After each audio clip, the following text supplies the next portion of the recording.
নমস্কার বন্ধুরা, সকল বন্ধুদের শুভ বিজয়ার প্রীতি ও শুভেচ্ছা জানিয়ে আমি শুরু করছি আমার আজকের রেসিপি ফুলকপি আলু দিয়ে কাতলা মাছের ঝোল।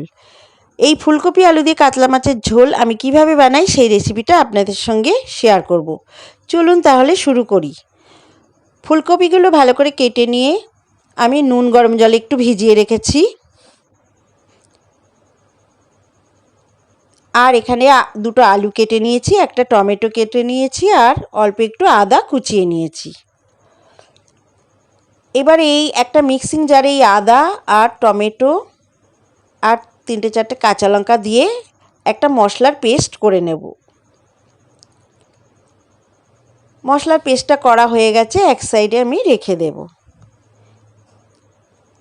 এবারে গ্যাসের ওপর কড়াই বসিয়ে কড়াইটা গরম হলে তাতে সর্ষের তেল দিয়ে দেব আর অল্প একটু হলুদ গুঁড়ো দিয়ে দেব। দিয়ে কেটে রাখা আলুগুলো আমি প্রথমে ভেজে নেব।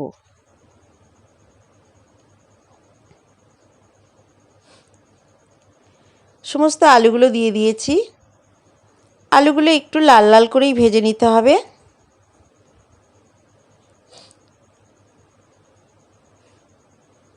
আলুগুলো ভাজা হয়ে গেছে, তুলে একটা পাত্রে রেখে দেব। ওই তেলেই ফুলকপিগুলো আমি ভেজে নেব। নুন জলের থেকে ভালো করে ছেঁকে নিয়ে ফুলকপিগুলো দিতে হবে, নাহলে তেলটা গায়ে ছিটকে লাগবে। ফুলকপিগুলো ভেজে নেব নাড়াচাড়া করে। ফুলকপিগুলো বেশ ভাজা হয়ে গেছে, এবারে তুলে একটা পাত্রে রেখে দেব। ওই তেলেই আমি আগে থেকে নুন হলুদ মাখিয়ে রাখা কাতলা মাছের পিসগুলো ভেজে নেব।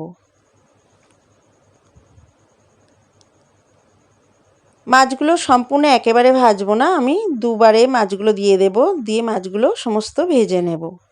মাছগুলোর এক পিঠ ভাজা হয়ে গেছে, অপর পিঠ উল্টে ভেজে নেব, উল্টে দেব।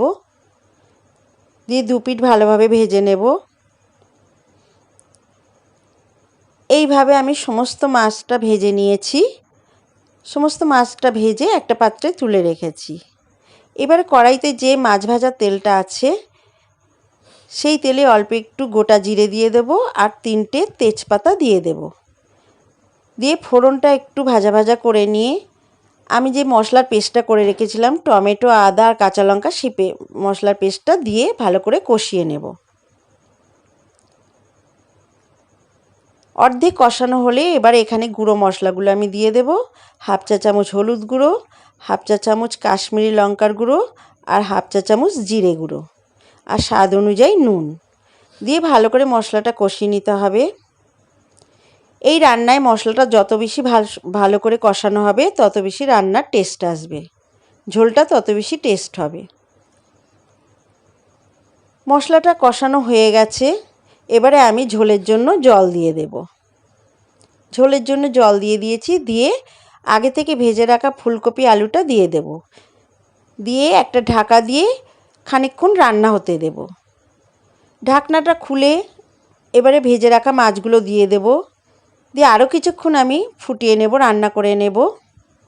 ব্যাস একদম হয়ে এসেছে আমার ফুলকপি আলু দিয়ে কাতলা মাছের ঝোল। এবারে আমি গ্যাসটাকে অফ করে দিয়ে একটা পাত্রে সার্ভ করে দেব। আমার আজকের রেসিপি ফুলকপি আলু দিয়ে কাতলা মাছের ঝোল যদি ভালো লাগে তো একটা লাইক করবেন, কমেন্টস করে জানাবেন কেমন লাগলো আমার আজকের এই মাছের ঝোল।